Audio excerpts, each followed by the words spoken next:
Oh, Queen Justice, where are you? Did they beat you up or no? Lock you on the ground, take the crown away from you? Oh, Lady Liberty, red, white, and blue. Did they take your dignity with their bigotry?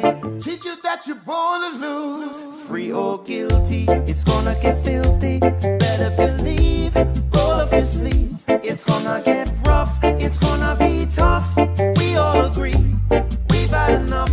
We've had enough of all the rules you break. We've had enough of all the money you make. We've had enough, no more life at stake. We've had enough, this is a proclamation. It's been 400 years and we're 400 late. Together we stand from state to state. Going back in time won't make America great. We need justice now, people won't wait. Action, no more distraction. Every step we take, we gain traction. If it can happen to one, it can happen to all. United we stand, divided we fall. Free or guilty, it's gonna get filthy. Better believe, roll up your sleeves. It's gonna get rough, it's gonna be tough. We all agree, we've had enough.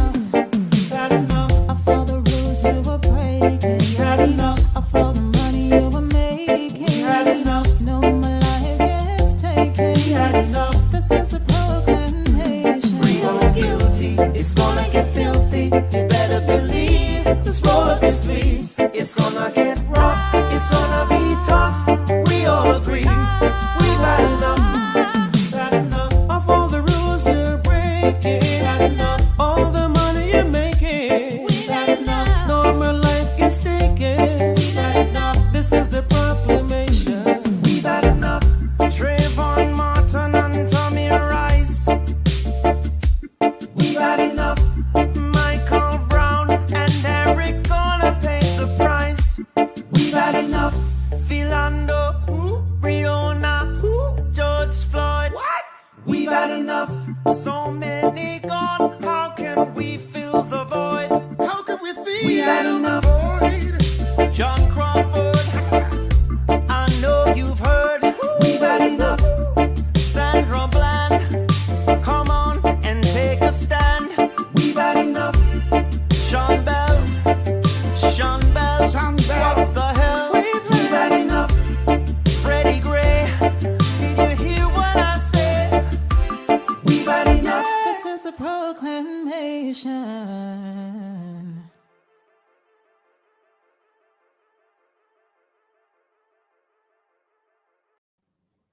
I'm Al McFarlane. Welcome to the Wednesday edition of Conversations with Al McFarlane. What a momentous day. I think, like everybody else in the world, yesterday and last evening, I was on pins and needles.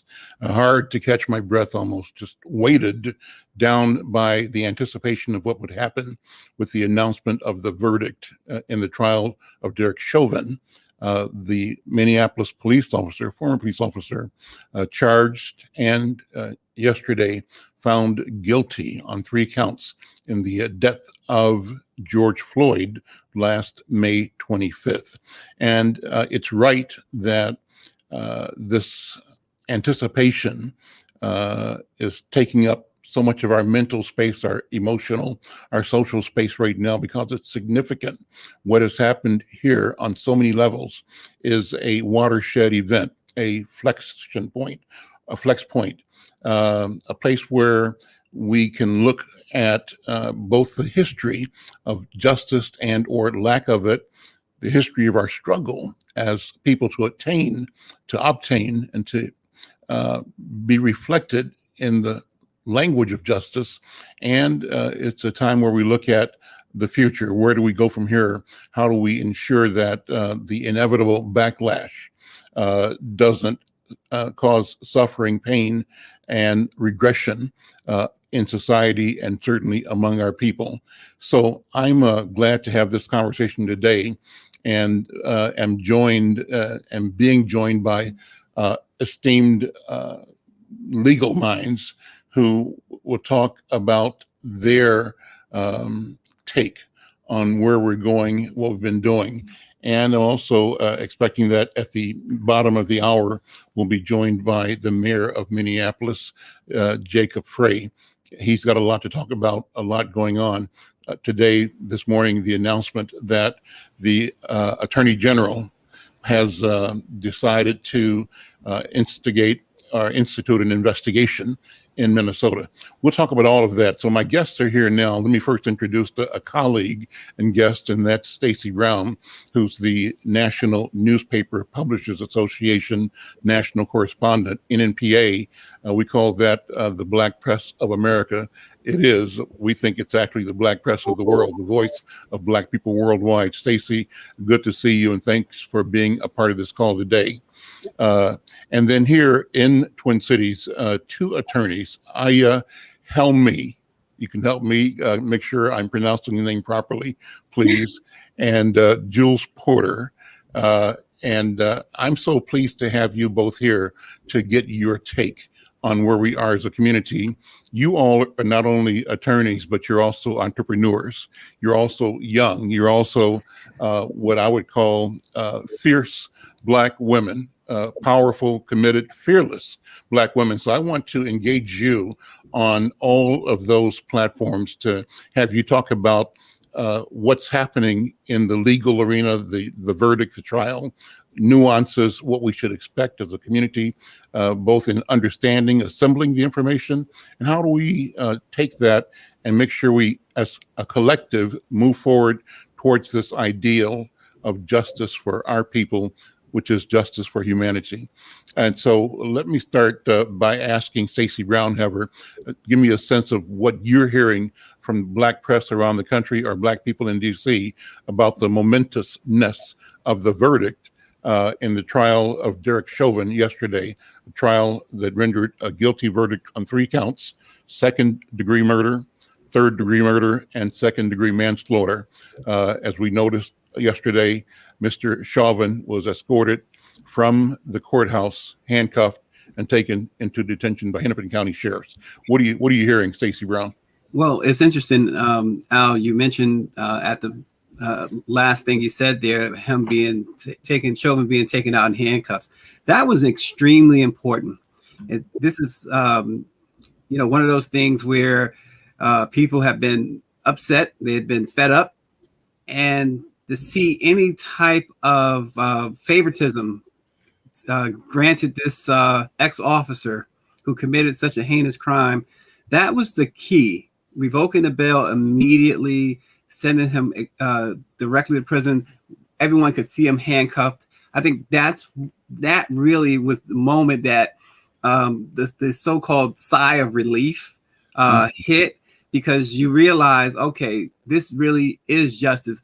However, there is still those, and I know the attorneys can speak better to this, but it's still those who are waiting with bated breath for 8 weeks from now. What kind of sentence will be handed down to him? We know he can get up to 40 years. We know that last year he had made a plea deal in which he agreed to serve about 12 years.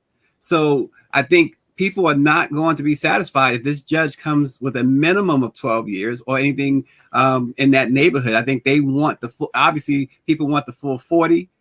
They probably won't get it, but I think that he has to throw the book at him somehow. Aya Helmi is an attorney at a company called Bright Health. And she says she's found middle ground as an attorney for this startup company, Bright Health, but she's also an adjunct professor teaching feminist jurisprudence at Mitchell Hamlin School of Law and a social justice seminar at the University of Minnesota. Aya, welcome and weigh in. What are your impressions, first of all? What feelings do you have about what we've observed? And we'll go out from there. Sure. Thank you so much for having me. I really appreciate the conversation and the voices today. I think that with the verdict coming in, it's kind of mixed emotions, right? Because I think that a lot of us understand that this is just the beginning of accountability in this case and in police brutality cases nationwide. It feels like the voices of Black and brown people who are affected by police brutality is finally being heard. But it is just a drop in the bucket, you know, and the real kind of reality check that we all got yesterday was, as the verdict is being announced, at the same time, we get the news of Ma'Khia Bryant getting shot in Columbus, Ohio. And so there is a lot of work to be done. There is, you know, space for victory and celebration of the fact that Keith Ellison and his office really did put all this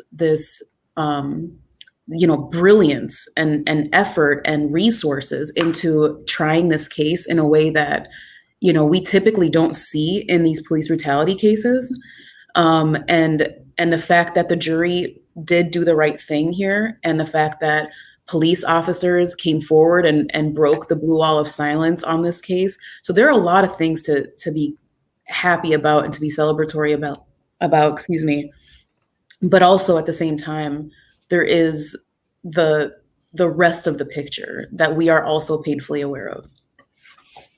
Jules Porter, your colleague, is a lawyer and an MBA. She says, I'm a lawyer who makes video games, and her days are filled with Westlaw, C++, and Epic's Unreal Engine. I don't know what those things are.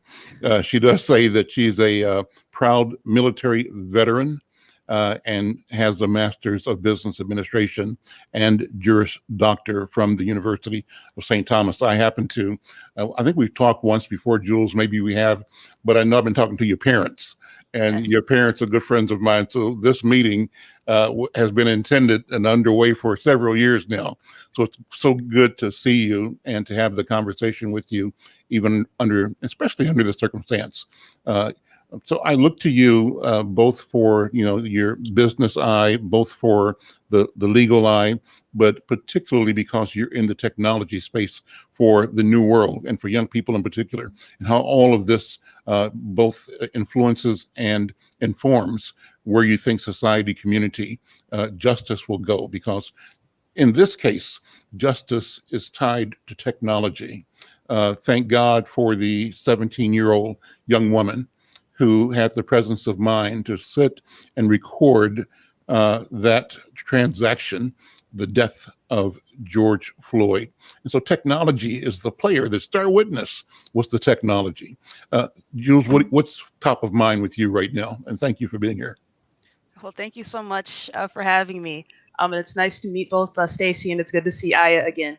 Well, first of all, I just want to say what you've said is very true. Darnella Frazier, you know, was 17 at the time that she filmed that video, and it just took so much courage to stand there, to witness that, to film the video with such a steady hand. And in many ways, you know, but for that video and but for her courage doing that, we would not have had the response that we had around the world, the response that we've had from major corporations, as well as possibly, you know, guilty verdict on all three counts. You know, the jury was told over and over again to believe their eyes, to believe what they saw, and basically not to get distracted by talk about, you know, carbon monoxide and all of those things, and to remember that but for Chauvin's knee on George Floyd's neck, George Floyd would be alive, and the video shows that very conclusively, and that this wasn't a quick decision that he had to make. He had quite a bit of time there to remove his knee, to take action, to move George Floyd to a side, you know, to check for a pulse. And I thought that the closing arguments by the prosecution was also very enlightening. When he said that, hey, he had his knee on George Floyd's neck, he could feel him, you know, stop moving. And he decided to continue in that position, you know, and no amount of blaming the crowd, who were clearly concerned and trying to encourage him to get up and do something differently, will change that fact. And I also want to speak to something that Stacey said when he talked about we need to brace ourselves for a sentence that is less than 40 years. And that's very true. So in the state of Minnesota, we have Minnesota sentencing guidelines, and those were put in place to give people fair sentences, to give judges kind of a rubric on where a fair sentence should be. And it's based on a few factors, such as a criminal history score.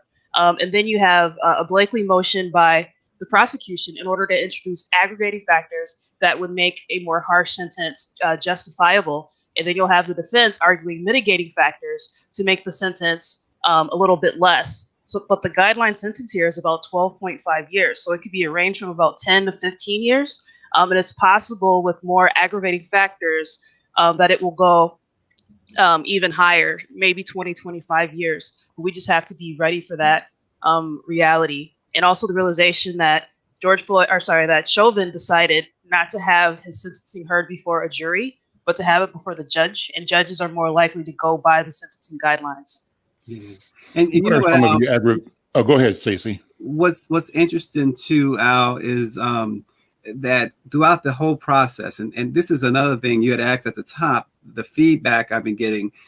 This morning I had a chance to interview, it was a pre-scheduled interview at that. So the Centers for Disease Control and Prevention's director, Dr. Rochelle Walensky, and she talked about how she was on a Zoom with Dr. Fauci when the verdict came in. But one of the things that I keep hearing, and I've seen, and you've seen, I'm sure everyone else has seen here, when we talk about aggravating factors and mitigating factors, to me, an aggravating factor, and I don't know if this is Laura, Jules, and Aya can tell us, but the lack of remorse is unreal. What we saw here with Derek Chauvin, and even during the criminal act itself, it appeared that he was enjoying putting his knee in George Floyd's neck, understanding that this could cause this man to die. It seemed that he was really enjoying that. Also, as I said, throughout, there was no remorse. And remorse doesn't mean that you admit to guilt. Remorse just shows that, listen, a human life was lost. There was no such feeling we got from the defense that George Floyd was even human. What do you guys think about that, Aya?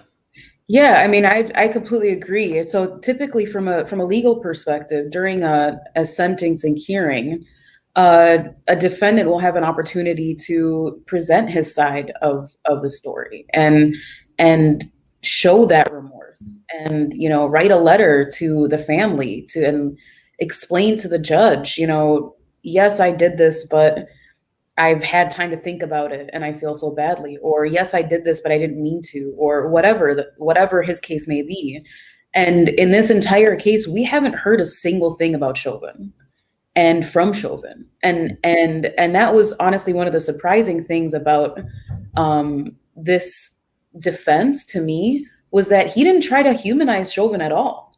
He didn't try to explain his perspective at all. He really just stuck with, the state has the burden of proof and they haven't fulfilled it. That really was all the argument. And it was never, bring in his, college roommate or childhood best friend or daughter or whatever to say this man wouldn't hurt a fly otherwise, which is a very typical thing that you would find in a criminal case, is that you try to humanize the defendant. Mm-hmm. Aya, with that though, Aya, let me ask you this, Al, Aya, Jules, did he set himself up to use on appeal ineffective use of counsel?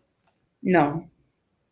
It is a very high bar to clear. I mean, I've seen a lot of wrongful conviction cases and a lot of other cases on appeal that come from brown and black people that have actually had very ineffective counsel. And I've seen a case where a man's lawyer fell asleep in court and it still wasn't considered ineffective use of counsel. So, it is a very, very, very high bar to find that his counsel is ineffective. He put on a case. He tried his best. He had 10 other lawyers behind the background in the shadows, not being shown in court, because he was playing up this David and Goliath kind of look.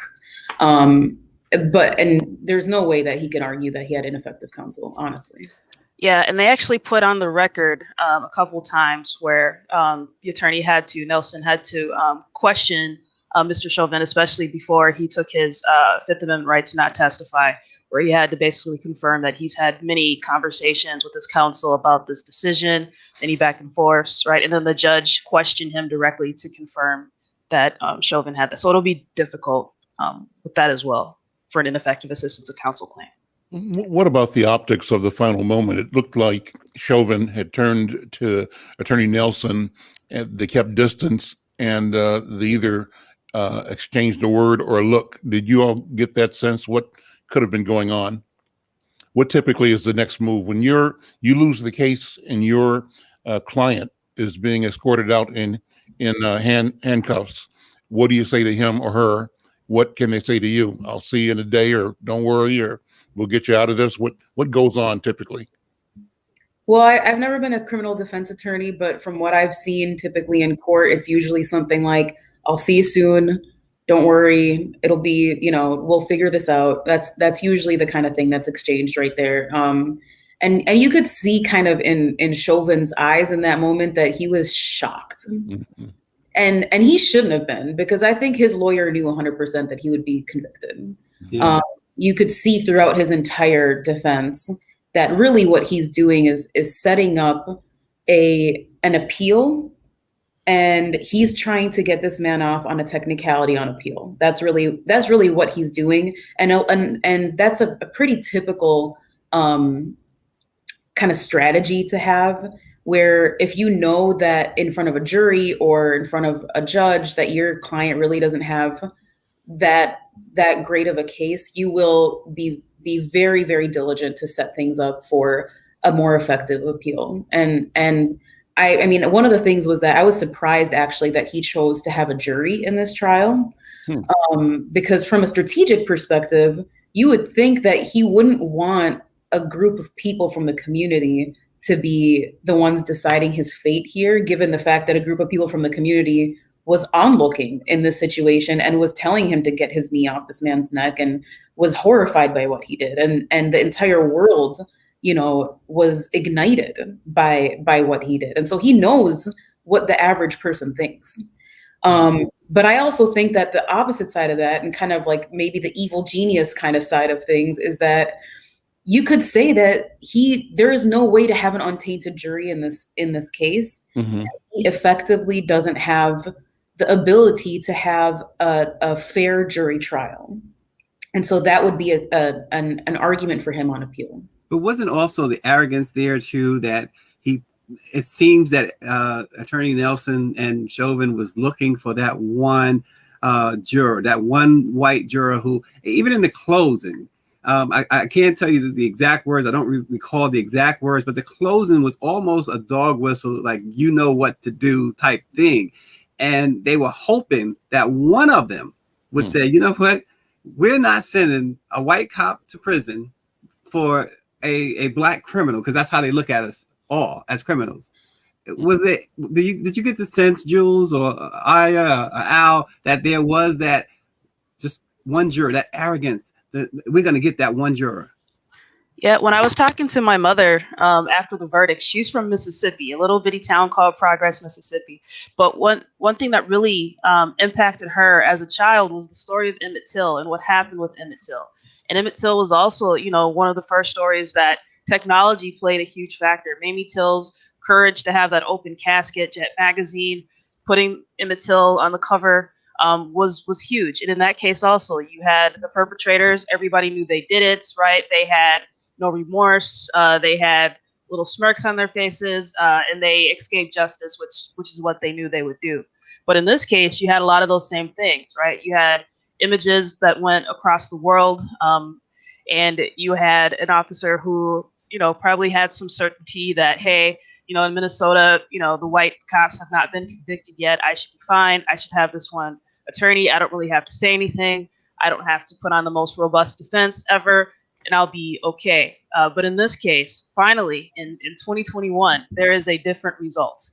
And that shows that there has been some progress, but also goes back to Darnella Frazier in that video, that was so vital and so key.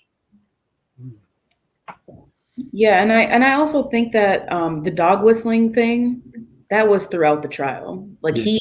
He started with the dog whistling during jury selection. Yeah. And so it was very, very clear that the entire time he's using racial tropes, the entire time he's using kind of he's setting this up as poor little 140-pound Derek Chauvin against this, this Goliath of this man that he ended up murdering with his knee, right? Like he really was just harping on those old racial tropes about Black men, and it was just it was from day one.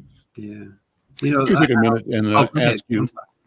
ask you both attorneys about your background a little bit, and Stacey, come back in and let our viewers know that we'll be joined by the mayor of Minneapolis, Jacob Frey. I just got a note at 1:45, and so that'll be a great chance for all of us to both listen to how this looked from his point of view and how the investigation that's been announced today will play out in his city.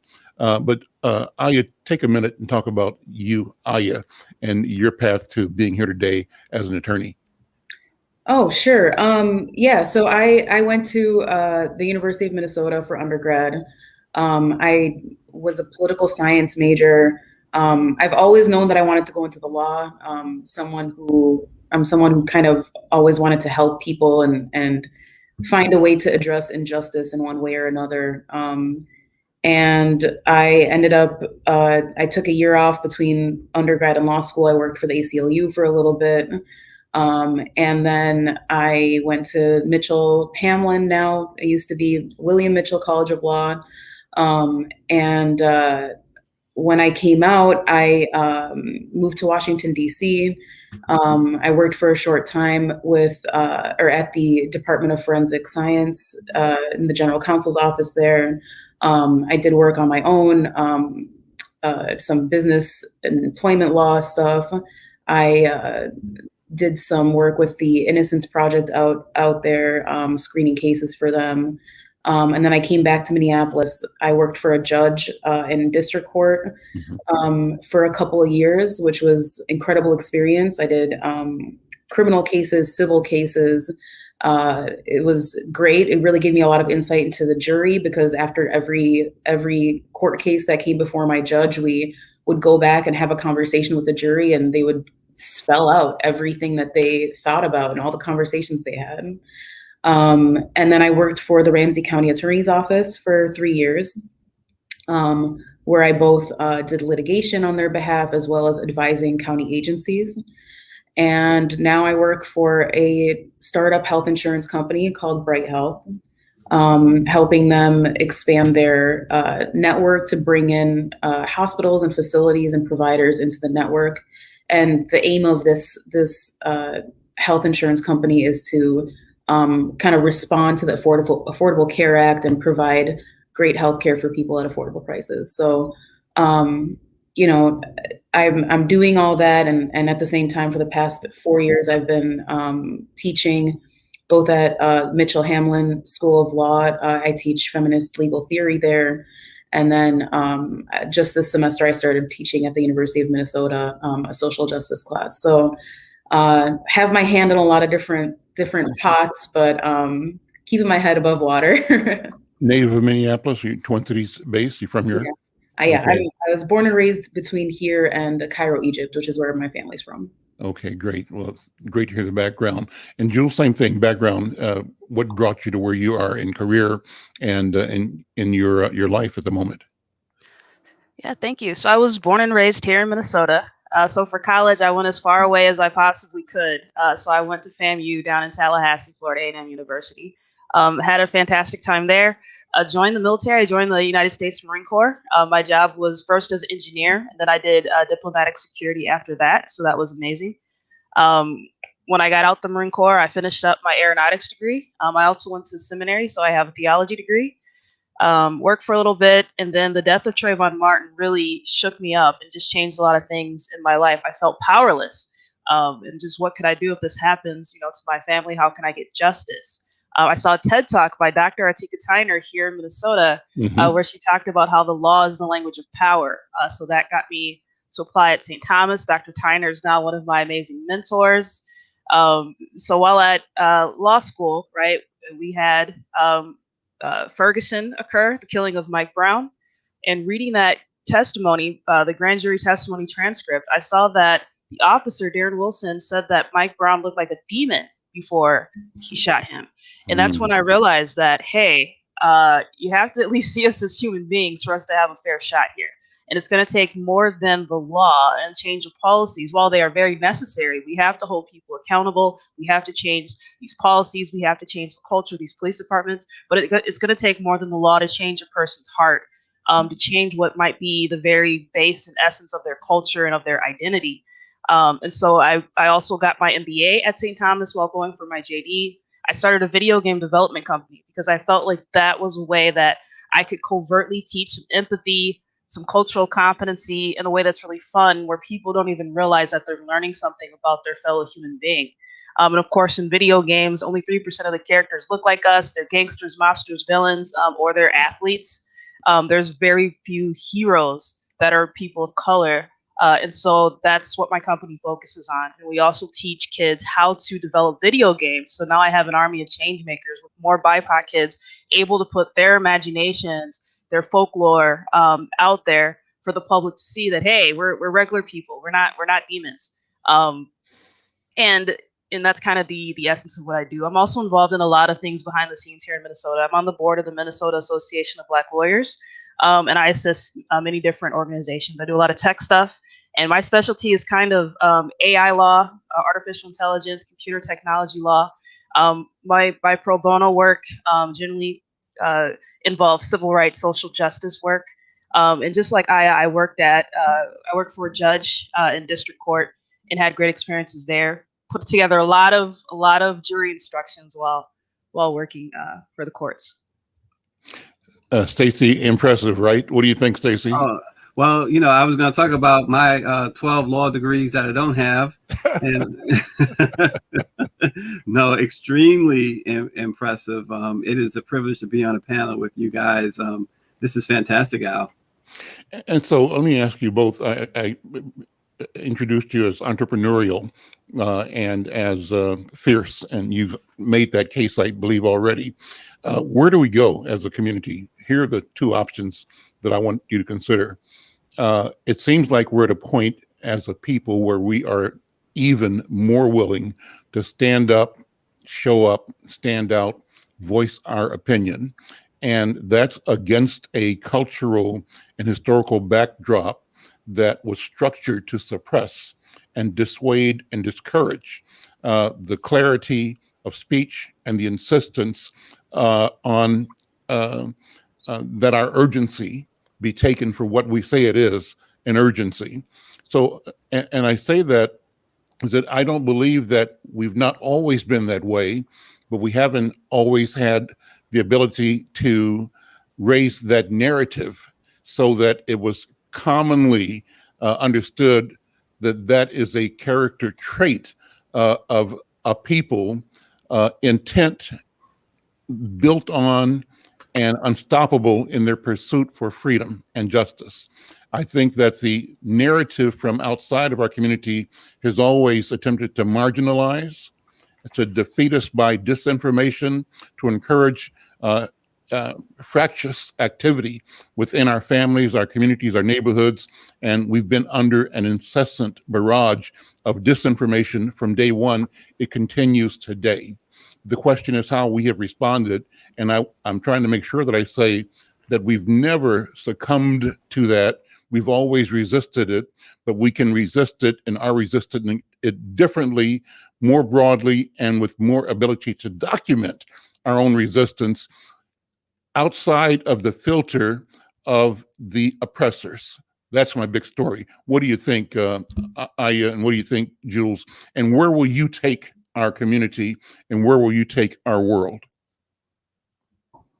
I'm going to let Jules start with this because I think that, she embodies that in so many ways because, she is coming at this from so many angles. And so I'm going to let Jules take a stab at this first. Well, thank you, Aya. Well, one thought I immediately had is that we all have so many different skills and talents. We have things that we're naturally good at. We have things that we just naturally love to do. And so the question is, what does the community need from us, and how can we use our unique skills and talents to meet that need of the community right, in a new, novel, and creative way. And in many ways, that's what social entrepreneurship is, right? It's not only how can I run this business, but it's how can I run this business in a way that the community needs me to, that uplifts the community. You know, as Paul Wilson once said, we all do better when we all do better. So how can we kind of get us there? And it's just a reminder of, you know, corporate responsibility and consciousness. This issue is just so multi-tiered. You know, sometimes I say that, you know, if Black people could solve racism, we would have solved it. Martin Luther King would have solved it. Coretta Scott King would have solved it. Malcolm X, Medgar Evers. You know, there's so many people that if we could solve these internal issues that other folks have, you know, we would have done so already, because that's to our benefit, right? To not have to continually experience racism and all the trauma that comes with it. And so it is important to have allies, to reach out to our white community brothers and sisters, and kind of encourage them to explore what they need. But sometimes in order to do that, you have to trick them, right? Because, right, if people get sometimes sick of diversity inclusion training, I found, right? When they really talk to you, they say, oh, why do I have to go back to this diversity inclusion training and all these things? And I was like, well, I've seen a lot of problematic behavior from you. So you definitely need this, but they don't see it. And so I think being able to use your skills in unique and novel ways to address it from many different tiers of society is just so vital and is so important. And we can't give up hope, right? We have to keep moving forward. It's like when we think back to our ancestors, right? All of them had some kind of quote that was similar to Dr. King's keep moving forward. Whether you walk, you crawl, you run, whatever you got to do, you have to keep moving in that direction. You can't get discouraged. And are you connected to your family in Egypt, Aya? I am, yes. And so bring that perspective in as well, because this event, the trial, has impacted the entire world. And I can't help but thinking about the Arab Spring and how that both connects and is informed by and informs the movement and demand for freedom that's global. And it also reflects capability of repression and suppression of resistance. So what are your thoughts? Yeah, I mean, this is something I've really been thinking about a lot for the past few days. That, you know, police brutality and military occupation of communities and colonialism, that is not just an American problem, right? Like, this is a global issue. And the impunity with which American police officers function is not unique to American police officers. Every society has its own context with which or in which this occurs, but it's not unique, right? And so we have this global fight against the monopoly that the state has on violence and using it against innocence, as opposed to using it to protect innocence, right? And so that really has been kind of reverberating in my head a lot. I really feel like as Americans, we have just a really unique opportunity and ability to actually affect change in our country in a way that people in other countries don't have. And while we have, you know, as people of color, we have less access to that change than other communities do, we still have access to that. And social media obviously creates a huge, it democratizes voices, right? And there's so much more conversation around oppression and responding to oppression because of social media. And so, yes, there's the shadow side of social media that's really problematic and has perpetuated a lot of racism and all that, and misogyny, all that stuff. But then there's the positive side that has created community and created voice for people in a way that has never occurred before. And so that's definitely a string that has tied movements across the globe in a way that's I think that we as Americans can be on the forefront of that. Where and how does the feminist voice appear in this discussion? What is leadership in that arena, and how does it express itself in the remaking of society?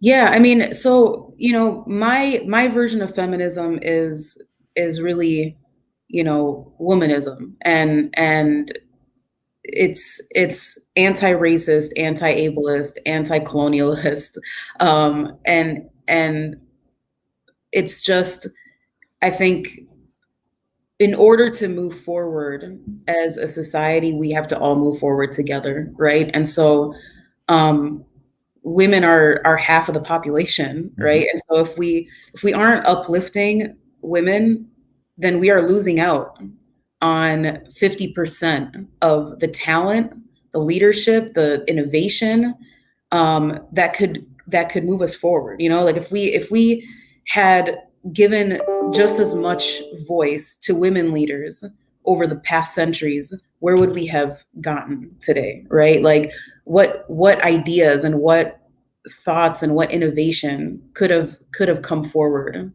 in our society today if we had done that. And so I think especially the voices of Black women need to be uplifted. It's something that, it's a constant conversation that's had, especially with these police murders, right? Like that police killings of Black men are focused on more than the police killings of Black women. Even, I mean, I was watching like live streaming from the protests that occurred the night that Daunte Wright was killed. And during the protests themselves, there was someone who was leading chants that were about, Black men's lives and Black men need to be protected and Black men should grow old. And I could hear a Black woman in the background saying, well, what about Black women? Right. And so this is like a constant battle, I think, that's being fought on every level. Stacey, weigh in for a second, if you would. We're expecting Mayor in a couple of minutes about the critical role that the Black press plays in the movement of our people. And one of the things that's becoming clear is the memory of Emmett Till and the Floyd family. The George Floyd family has been a place where we are allowed and encouraged to revisit the tragedy and to put all of this in context. What is our critical role as the Black press of America? Well, yeah, and I think I kind of touched on it with when she talked about social media and what goes on there. But the Black press, as you know, Al, 194 years has been the trusted voice of Black America, right? 194 years ago was founded in New York before the end of slavery. So you want to talk about bold, you want to talk about courageous. That signifies the Black press, always has. And then you talked about Emmett Till. Well, Jet Magazine, these brilliant young ladies, these attorneys have talked about that already. If it wasn't for the Black press, we would not know the story of Emmett Till. If it wasn't for the Black press, a lot of things would not have happened successfully in the civil rights era. Dr. Martin Luther King reached out often to the Black press. He had private meetings with the Black press to discuss strategy. We see today, you mentioned Keith Ellison there in Minneapolis. Well, the last interview Keith Ellison gave before the trial was with the Black press. And he mentioned that he had to because, again, we are the trusted voice. And he wanted to make sure that he got his message through us. So I think that's been maintained. Our president and CEO is Dr. Ben Chavis. We all know Dr. Chavis, a member of the Wilmington 10, a student of Martin Luther King. In fact, he worked under Martin Luther King when he was just about 14 years old. And so Dr. Chavis has made sure, along with our chair, Karen Carter Richards in Houston, they've made sure that we have maintained that mantra. We've carried that mantra of being a trusted voice. So when we have cases like this, unfortunately, we have had too many cases like this. People tend to look at Insight News there in Minneapolis when they want direction, when they don't want rhetoric. They want the truth.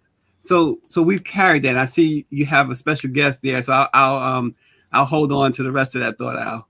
Okay, great. Thank you, Stacey Brown. We're joined by Mayor Jacob Fry. Mayor Fry, thank you for being here. I know there's a lot on your plate, a lot on the plate of the city of Minneapolis, and I'm glad you wanted to connect with us today. So I want to just go right into having you express what's top of mind, explaining to our audiences what has happened in the past 24 hours, what's going to happen with today's announcement from the Justice Department. Mayor Fry. Well, thank you so much for having me, Al. It's really been an honor to be here with you after all of these critical moments throughout our city over this last year. And first and foremost, I want to state clearly that this moment has been long overdue. And while it impacts all of us, it most definitely impacts our Black community in acute fashion. The fact that there are so many throughout our Black community that are surprised, even shocked, that they saw justice through this verdict, I think sends a message loud and clear, which is that, my goodness, it's about time. And so it is certainly some semblance of relief, I think, throughout our entire city, but also in many cases, it's a call to action. So, yesterday was a good day. But progress will take shape by a whole lot of work over a very long time. And I think it's precedent setting. This is a catalyst for change in so many regards. And now it's on all of us to make that change a reality. Mayor, let me ask you how you felt. I can tell you that everybody I know is saying they waited with bated breath. People just were, in a zone. How was it personally for you? Did you know anything that anybody else didn't know? I don't think you did, but I'm asking you the question. So how did those minutes occur in your life? Because I know you spend a lot of time and a lot of resources preparing for the worst. That's what I do know. Yeah, we knew a verdict was coming maybe an hour and a half before it happened. And I think that was pretty much in line with everybody else. And no, I listened to and watched the verdict being read on live television with the rest of our city and the rest of our community. It was from our conference room, which of course overlooks the plaza next to the Hennepin County Government Center and courthouse. And so, it's obvious it's not about me. And I know that the emotion and raw sadness and anger and frustration and hope and all of these emotions are certainly more acutely felt by our Black community. But, my heart was racing. Any of my staff know that I move a lot. I pace, especially in times like this. So I was walking back and forth between my office and the conference room. And certainly when we heard those three guilty verdicts, it was a sense of relief. What was last night like in the city, in the town, based on your police reports of activity? You were prepared for the worst. I know that. Talk about how you prepared and what you were prepared for, what you feared, and then what you found last night by contrast. Well, we were incredibly prepared for a jury verdict. We were prepared for the jury deliberations, the trial, and the jury selection. And one of the big assets that we've had this go around that we certainly did not last is time. We've had time to have these community relationships set up. I've had time to get on with you, Al, and brief the city and the community. We've had time to formalize these agreements with neighborhood associations and block captains and community leaders. And by the way, we've had 7 different contracts through our Office of Violence Prevention that ensures that we have this two-way stream of communication. And there's no doubt in my mind that a lot of that work helped aid in this, in a push for a synchronized effort. And of course, the most visible part of Operation Safety Net was law enforcement and certainly National Guard that was here as well. The reports from last night were incredibly peaceful. We had peaceful demonstrations. We had people singing and dancing in the street. There was, I think it was both joyful and somber at the same time. And it's not totally surprising. But I really want to lift up our peaceful protesters who showed the rest of the city, the rest of the country, how we peacefully protest here in our city and how we demonstrate. And I really appreciate their work. I appreciate their holding us as elected officials accountable, and me personally. I also appreciate the work of our police officers that have been working very hard over these last several weeks. It takes a whole lot of effort from our entire city enterprise, and I'm appreciative of every one of our staff here. There was some negative feedback on social media from the police union, I think, kind of bemoaning. What do you know about that? Honestly, Al, not a lot. Are you referencing a statement of some sort? Or? Mm-hmm. Yeah. I heard about this. I heard about the statement itself, but I don't know a whole lot more, to be honest. I've been working very hard over these last 24 hours or so, but I'm happy to comment on it if you have it before you. What's your sense of the morale in the police department? How will this verdict impact how ordinary officers see themselves and their ability to do what they believe is their charge, their responsibility?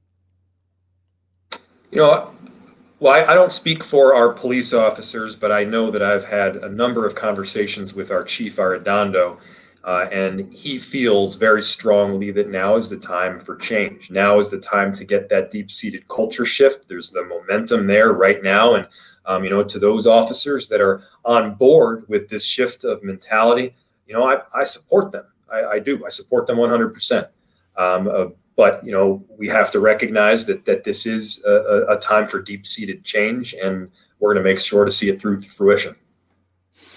And what should we expect from the Attorney General's announcement today of an investigation into the Minneapolis Police Department? Explain that to us, what it means from your point of view, and what are the possible outcomes. And I don't know if my guests are still on the panel too, but if any of you want to join the conversation, I'm sure the mayor would take any questions or engage you in questions, your questions as well. But explain the Attorney General's statement this morning. Yes, so we have a Department of Justice investigation, which will be getting underway. We welcome it in full. This is an opportunity to very much continue that deep change around accountability work within our police department. We see this as a defining moment of truth in our city and throughout America. And, we want the truth. That's exactly what we're looking for through this investigation. And so we certainly welcome the partnership in full. Okay. And so I understand it's going to be about a month investigation, and they'll look I don't know the exact timeline. We're working with them on it, but I would probably direct the timeline to the DOJ themselves.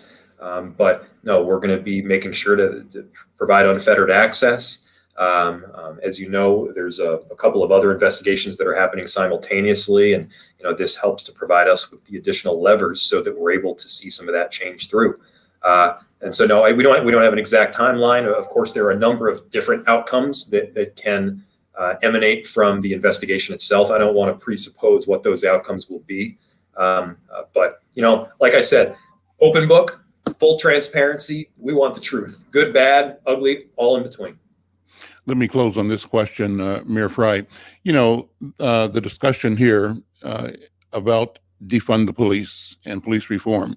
And I asked you this last time, but I think it's always worth asking you again to frame the question, because the people who use the shock language, that's what I call it, of defund the police, are people that want change. And they will argue when they are confronted by other citizens who say, we need our police. They say, don't get hung up on the words. We need change. We need a different approach, a different model. And so if you would, from where you sit, explain the range of ideas, of considerations that are on the table now that include reform or major sea change in how a community can affect safety and support and quality of life for residents that may be different from the traditional model. So I'm talking broadly to give you room to lay out options A, B, C, and D, and how they touch and how they compete. So what are your thoughts? Well, I'll tell you, Al, exactly where I am. I think we need deep-seated change. I think we need a full-on culture shift in the way that our police department operates. I think we need more accountability. I think we need policy reform and change. I also think we need measures of safety beyond policing, because you don't need every single 911 call to be answered by an officer with a gun. There are more than a few occasions when the expertise perhaps lies in a social worker or a mental health responder, someone with a unique set of experiences and a skill set that enables them to handle a situation better. That I'm all for. And I think most people are for that, you know. Now, here's what I'm not for.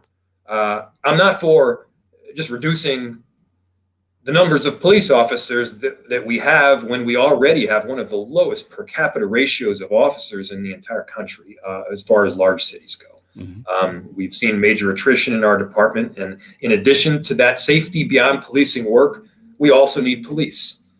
So no, I'm not for, I hesitate to use the words, but, the defund, abolish, whatever you want to call it. I think it's really more important that we're specific in our terminology. And let's be really clear. You can't get to deep-seated change with a hashtag.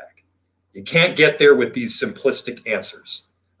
It's complex. It requires a whole lot of work. It also requires you to check out what the externalities of any of these decisions are. And most of them are hard. If we're honest, most of them are hard. And we got to do our homework. And so, I have been frustrated at times when that work hasn't been done by some on our city council. It's been very frustrating, to say the least. But I think we need serious government right now because we need serious change. Mayor Fry, thank you so much. Let me close with a word of both complimenting and praise to you. I can't, it would be unfair for me to not recall that I think the community was pleased that you and the police chief acted swiftly in firing those that have been charged. And I think that consistent with that beginning, how the community and the city have tried to move forward with transparency, with engagement, is exemplary. So I want to commend you for that, encourage you to keep doing the same, and to do what you're doing right now. And you do it all day, get out and talk to people in neighborhoods and communities and have them know that their voices matter and that they are the source of change and growth and improvement in our community. And that your team is there to support, facilitate, and enable. So that's how I see it. And I say that as a compliment to you. Thank you for being here. Thank you so much, Al. Really appreciate all your work. Great, thank you. I'm Al McFarlane, Conversations with Al McFarlane. Thank you to Mayor Jacob Fry. And thanks to our previous guest from National Newspaper Publishers Association and from the Minnesota Association of Black Lawyers. From NNPA, we had our colleague Stacy Brown, who's a national correspondent for the Black Press of America, and from the Minnesota Association of Black Lawyers, attorney Jules Porter. She's not only a lawyer, but she's also an entrepreneur with an MBA degree. She's operating in the digital games space, and also attorney Aya Helmy, who's an attorney at Bright Health, which is a startup company. She also teaches at the University of Minnesota and the Mitchell Hamlin School of Law. We'll be back tomorrow with another legal team. We last week and week before visited with attorney Kamal King. He's a retired corporate executive, legal executive for Coca-Cola Company in Atlanta. Our own lawyer Clinton Collins, who is a corporate counsel for the Geico Corporation here in Minnesota, and will be joined by Dean Professor Burnell Venable Powell, the retired Dean of the School of Law at the University of South Carolina. Good conversations analyzing where we are, what happened in the trial, where we go from here. I'm Al McFarlane. We'll see you tomorrow. Have a great evening. And thanks again for watching the show. Like it, like the channel or subscribe on YouTube, and share and like this on Facebook. We appreciate engaging with you. Take care.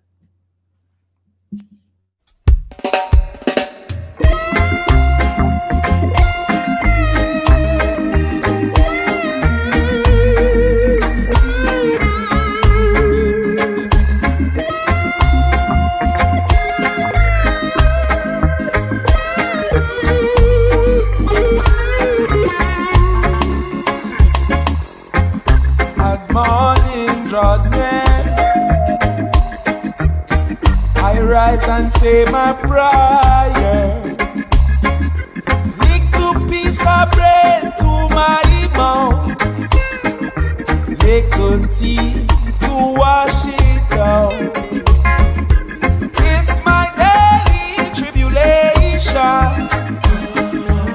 even though I'm a working man. I work so hard to make ends meet, so yeah, with one suit and one shoe to my feet. Days are getting so hard, yeah, but I got to keep on pushing on this 9 to 5, working to stay alive. On my 9 to 5, working till sun goes down. As the sun sets in the west, I pack my things and head on home, thinking about tomorrow's journey as I try these streets alone. It's my daily tribulation, oh just searching for liberation, yeah. Got to step out of Babylon, take a step to Mount Zion. Days are getting so hard, yeah, but I got to keep on pushing on this 9 to 5, working to stay alive. Oh, on this 9 to 5, yeah, working till sun goes down, sun goes down.